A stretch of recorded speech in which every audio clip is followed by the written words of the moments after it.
Kapulisan sa Davao City nagpahimangno nga bawal ang pagdula og billiards. Gani pipila na ang nadakpang malapason. Ani ang report.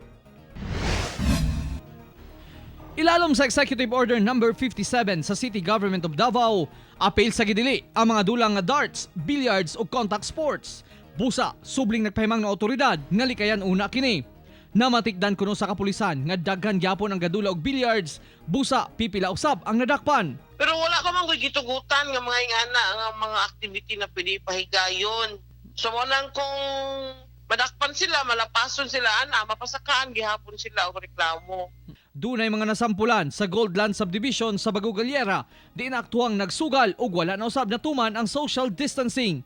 Pero ang ubang billiard hall sa Davao City, napugos na lang sa pagpanirado sa ilang negosyo tungod sa maong kamanduan. Nasakripisyo man ang negosyo, mas maayo na lang kuno kini aron malikay sa COVID-19. Katusog yun sa pag lockdown, March pa.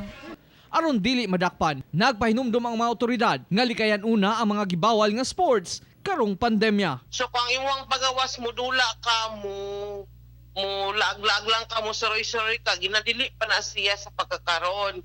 So kung madakpan ka, ilabi na maigo ka sa curfew, matubang jud ka og appropriate nga charges. Kauban sa Melchor Awing sa kamera, ako si Real Soroche para sa One Mindanao.